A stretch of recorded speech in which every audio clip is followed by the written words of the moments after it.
முதல் வாசகம். இறைவாக்கினர் எசேக்கியேல் எழுதிய நூலிலிருந்து வாசகம். அதிகாரம் 9, திருவசனங்கள் 1 முதல் 7 மற்றும் அதிகாரம் 10, திருவசனங்கள் 18 முதல் 22 வரை. அவர் என் செவிகளில் உரத்த குரலில், நகருக்கு தண்டனை வழங்குவோரே, நீங்கள் ஒவ்வொருவரும் கொலை கருவியை கையில் ஏந்தி நெருங்கி வாருங்கள் என்றார். இதோ 6 ஆள்கள் வடக்கு நோக்கி இருக்கும் மேல் வாயிலின் வழியாக வந்தனர். ஒவ்வொருவர் கையிலும் ஒரு கொலை கருவி இருந்தது. அவர்களுடன் நாற்பட்டு உடுத்தி எழுதும் மைக்கூட்டை இடையில் வைத்திருந்த ஒருவனும் இருந்தான். இவர்கள் உள்ளே வந்து வெண்கல பீடத்தில் அருகில் நின்றனர்.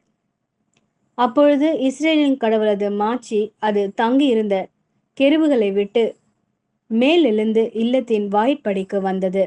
உடனே ஆண்டவன் நாற்பட்டு உடுத்தி எழுதும் மைக்கூட்டை தம் இடையில் வைத்திருந்த அம்மனிதரை அழைத்தார்.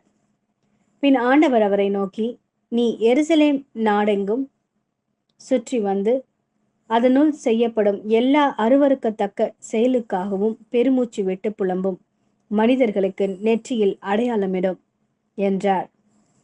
என் செவிகளில் விழுமாறு அவர் மற்றவர்களை நோக்கி கூறியது, நீங்கள் அவர் பின்னால் நகரெங்கும் சுற்றி வந்து தாக்குங்கள். உங்கள் கண்களினின்று யாரையும் தப்ப விட வேண்டாம். இரக்கம் காட்ட வேண்டாம். முதியோர், இளைஞர், கன்னியர், குழந்தைகள், பெண்கள் அனைவரையும் கொன்றொழியுங்கள். அடையாளம் இடப்பட்ட மனிதர் எவரையும் நெருங்காதீர்கள். என் தூயகத்திலிருந்து தொடங்குங்கள். அவர்களும் ஆண்டவரது இல்லத்தின் முன்னிருந்த முதியோரிலிருந்து தொடங்கினர். அவர் அவர்களை நோக்கி, கோவிலை கரைப்படுத்துங்கள், முற்றங்களை கொலையுண்டவர்களால் நிரப்புங்கள், புறப்படுங்கள் என்றார். அவர்களும் நகருக்குள் சென்று வெட்டி வீழ்த்தினார்கள். ஆண்டவரது மாட்சி கோவிலின் வாயிற்படியை விட்டு கெருபுகளின் மேல் வந்து நின்றது. என் கண்ணெதிரே கெருபுகள் தங்கள் இறக்கைகளை விரித்து நிலத்தினின்று மேலெழுந்தன. அவை சென்றபோது சக்கரங்களும் அவற்றுடன் சென்றன. ஆண்டவரது இல்லத்தில் கிழக்கு நுழைவாயிலில் அவை நின்றன. இஸ்ரேலின் கடவுளது மாட்சி அவற்றின் மேல் இருந்தது. கெபார் ஆற்றோரம் இஸ்ரேலின் கடவுளுக்கு கீழே நான் கண்ட உயிரினங்கள் இவையே. அவை கெருபுகளே என்று நான் தெரிந்து கொண்டேன். அவை ஒவ்வொன்றுக்கும் 4 முகங்களும் 4 இறக்கைகளும் இருந்தன. அவற்றின் இறக்கைகளின் கீழ் மனித கைகளின் சாயல் இருந்தது. அவற்றின் முகச்சாயல் கெபார் ஆற்றோரம் நான் கண்ட முகங்களைப் போன்றே தோன்றிற்று. அவை ஒவ்வொன்றும் நேர்முகமாக சென்றன. இது ஆண்டவரின் அருள்வாக்கு. இறைவா, உமக்கு நன்றி. மத்தேயு எழுதிய நற்செய்தி. அதிகாரம் 18, திருவசனங்கள் 15 முதல் 20 வரை.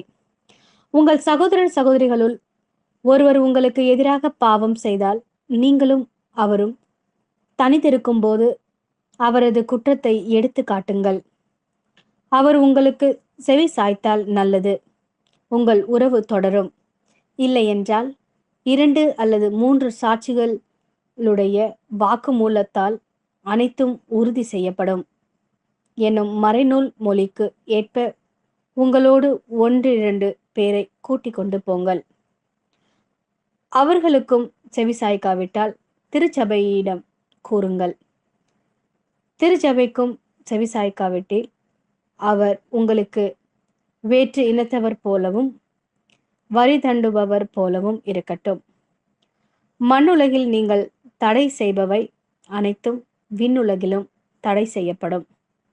மண்ணுலகில் நீங்கள் அனுமதிப்பவை அனைத்தும் விண்ணுலகிலும் அனுமதிக்கப்படும் என நான் உறுதியாக உங்களுக்கு சொல்கிறேன்.